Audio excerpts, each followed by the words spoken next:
Baik, teteh kita lanjutkan terkait zat aditif. Zat aditif yang kedua adalah pemanis. Nah, ini zat aditif yang pemanis ini merupakan bahan tambahan ya, digunakan untuk membuat makanan menjadi manis. Itu ya. Nah, untuk pemanis ini ada pemanis alami dan ada pemanis buatan, begitu. Nah, untuk pemanis alami ya kita tahu ya, dan mungkin di rumah kita rata-rata ada begitu ya, seperti gula pasir begitu, atau misalkan gula merah begitu. Nah, itu pemanis alami dibuat langsung dari misalkan gula putih, gula pasir ya diambil dari tanaman tebu begitu. Kemudian gula merah biasanya dari aren atau sejenisnya ya. Nah, itu. Nah, ada juga yang sering kita konsumsi juga mungkin begitu ya, di makanan yang jadi ya, permen dan lain sebagainya. Itu ada pemanis buatan. Nah, gitu. Nah, ini rata-rata begitu ya, yang kemasan itu pemanisnya pemanis buatan. Karena pemanis alami biayanya mahal begitu ya. Nah, ini misalkan kita lihat di sini, coba kita lihat di sini di apa namanya tabelnya ya. Tabel ini misalkan gula. Ini tingkat kemanisannya itu 30 sampai 60, apa ya, mohon maaf, tingkat kemanisannya itu satu gitu ya. Dibandingkan dengan yang siklamat, aspartam, kalium asesulfam atau sakarin. Nah, ini mohon maaf, ini jenis-jenis pemanis ya, pemanis buatan ya. Nah, ini apa namanya, kalau gula ini pemanis, kalau yang gula pemanis alami tadi ya. Nah, yang bawah ini siklamat sampai sakarin ini pemanis buatan. Nah, kenapa tadi di makanan-makanan kemasan menggunakan pemanis buatan? Karena tadi ya, pemanis buatan, coba perhatikan, kalau gula itu nilainya satu itu setara dengan kalau siklamat bisa tingkat kemanisannya 30 sampai 50.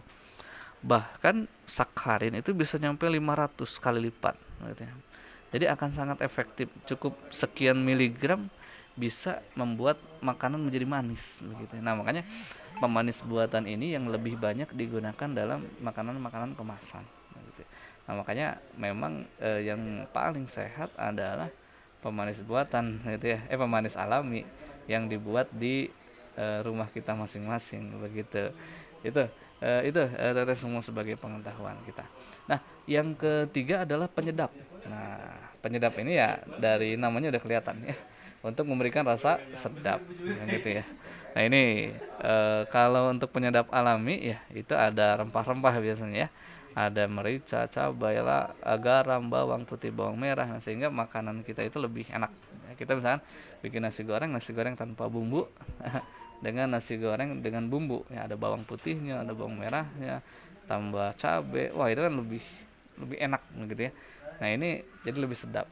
Nah, ada juga ternyata penyedap buatan. Nah, ini mungkin yang sering kita dengar gitu ya, ada MSG, MNG gitu ya. Nah, itu yang apa namanya, apa, mohon maaf ini slide-nya belum dipindah.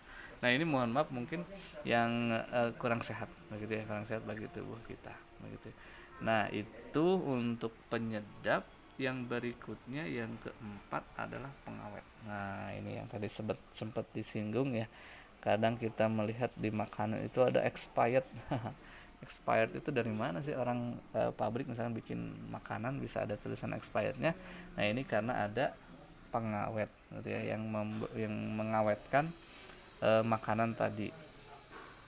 Nah, sebelum kita apa namanya, ketika kita berbicara pengawet, sebenarnya apa sih yang dilakukan oleh pengawet tadi? Nah, ternyata bahan-bahan pengawet tadi itu, kenapa bahan itu bisa disebut sebagai bahan pengawet? Karena dia menghambat gitu ya, kerusakan makanan atau minuman gitu ya.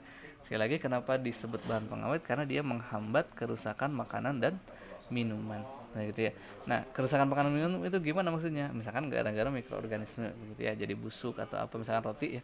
Roti kan kalau nggak ada apa namanya, kalau disimpan akan busuk gitu ya. Nah, itu makanya dikasih pengawet agar agar agak tahan lama, misalkan seperti itu, misalkan begitu ya. Nah, itu contoh dari pengawet. Nah, itu ya. Nah, apa saja sih yang menyebabkan bisa apa namanya, yang harus dicegah oleh bahan pengawet itu? Nah, tadi reaksi-reaksi kimia harus dicegah oleh pengawet adalah fermentasi ya, misalkan gitu ya, pengasaman, oksidasi, pencoklatan, reaksi enzim. Nah, itu yang harus dihambat oleh bahan pengawet agar makanan kita jadi awet. Nah, begitu ya. Nah, yang berikutnya kita bandingkan pengawet alami dengan pengawet buatan. Nah, kalau pengawet alami misalkan pengasinan. Nah, ini ya. Mungkin kita tahu ikan asin. Nah, coba bandingkan dengan ikan biasa. Kalau ikan biasa mungkin akan cepat busuk begitu ya. Tapi kalau ikan asin coba, itu bisa tahan berapa hari gitu ya. Nah, itu kenapa? Karena dia diasinkan.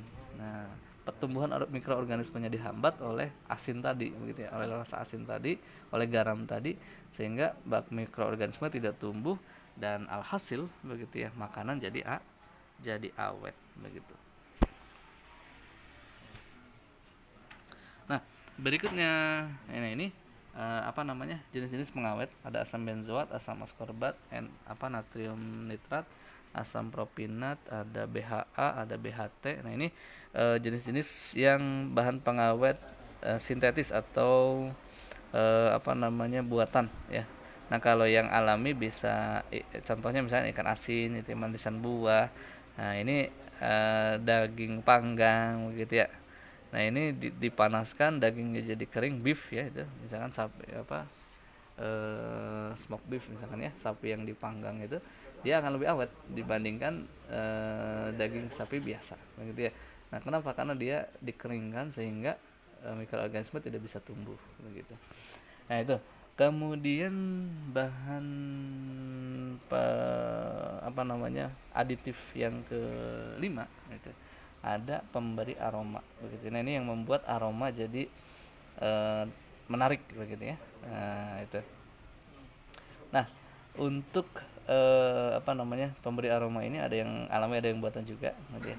Nah, yang alami misalkan ekstrak buah nanas, ekstrak buah anggur, minyak atsiri, vanili begitu ya. Nah, kita ambil tanaman daun vanili, kita kita hancurkan, kita haluskan, nah, jadi tumbuh bau vanili yang enak begitu ya. Kita campurkan dengan makanan, dengan bolu misalkan, bolunya jadi wangi vanili, jadi enak begitu ya. Atau misalkan minyak atsiri ya, sempat di kelas juga disinggung ya, minyak atsiri, minyak yang diambil dari tanaman gitu ya, dari bunga melati misalkan ya, agar muncul aroma melati, diekstrak tuh diambil ya, diambil bunga misalkan, kita ambil minyaknya. Nah, mengambilnya itu disebut dengan ekstraksi gitu ya. Sehingga bunga bau melatinya ada. Nah, ternyata ada juga yang buatan gitu, tidak harus membutuhkan tanaman tadi, tidak harus diekstrak dan sebagainya. Ada sekarang dengan perkembangan teknologi muncullah senyawa-senyawa sintetis yang buatan. Nah, ya seperti ini di sini ya. Ada amil kaproat, aroma apel, amil asetat, aroma pisang ambon gitu ya, etil butirat, aroma nanas, vanilin, aroma vanili. Nah, ini bahan-bahan kimia yang ternyata bisa memberikan aroma seperti dari tanaman tadi. Begitu ya. Nah, itu luar biasa ya perkembangan teknologi, makanya kita harus pintar-pintar dalam memilih makanan, terutama makanan kemasan. Ya, yang berikutnya adalah pengental. Nah, ini yang membuat makanan menjadi kental begitu ya. Nah, ini bahan pengental alami bisa dari pati, dari gelatin, jam, agar-agar, dan alginat. Nah, misalkan di sini contohnya kuah capcay agar kental biasanya diberikan larutan pati. Nah, selain itu misalkan permen karet. Nah, kenapa bisa kenyal seperti itu? Karena ditambah pengental. Biasanya diambil dari gelatin. Misalkan ada yang dari tulang ya, tulang diekstrak. Nah, ada dipisahkan, nanti muncul gelatinnya. Nah, itu yang dicampurkan dengan permen karet sehingga lebih kenyal. Nah, itu.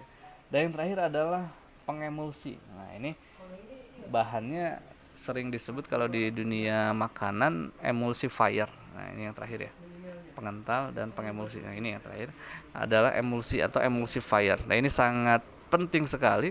Kalau dulu mungkin ada pepatah mengatakan air dan minyak itu tidak akan pernah menyatu, begitu ya. Tapi dengan perkembangan teknologi sekarang itu muncul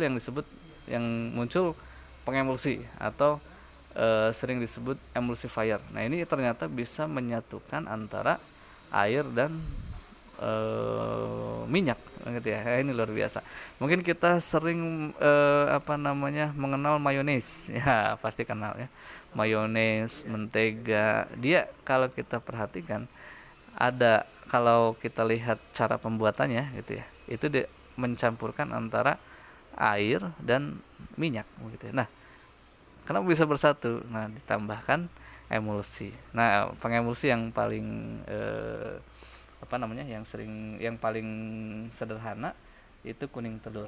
Nah, mungkin kalau kita lihat pembuatan mayonnaise suka ditambah kuning telur ya, atau misalkan pembuatan bolu lah ya, itu ditambah kuning telur. Nah, kuning telur itu berfungsi selain sebagai penyedap dan aroma tadi ya, memberikan kehalusan pada kuenya tadi, itu ternyata dia sebagai emulsifier juga karena mengandung lecithin di dalam kuning telur itu, sehingga air dan minyak bisa bersatu gitu, sehingga enak. Atau misalkan kalau misalkan kita mandi ini contoh sederhana ya dari emulsi ini. Kita mandi dengan sabun, dengan mandi tidak pakai sabun. Kira-kira enak yang mana? Pasti lebih enak menggunakan sabun, begitu. Kenapa? Karena sabun ini sebagai zat pengemulsi. Jadi kenapa kita sering beraktivitas nih, akhirnya muncullah keringat yang mengandung minyak dan sebagainya, kemudian debu dan lain sebagainya nempel, jadi badan itu tidak enak, begitu ya. Nah, kalau kita mandi air saja, begitu ya, nah tadi minyak tadi nempel, jadi nggak bisa dihanyutkan, begitu ya. Tapi dengan adanya sabun, nah itu ya, jadi minyaknya diikat, sabun itu mengikat minyak, dia mengikat air juga, sehingga ketika dibilas, nah itu akan terbawa semua, baik minyaknya atau debu-debu yang nempel pada minyak di tubuh kita, begitu ya, sehingga bersih semua. Nah, itu contoh dari pengemulsi, bisa menyatukan minyak dan air. Nah, itu dulu teh, kita lanjutkan di video yang ketiga.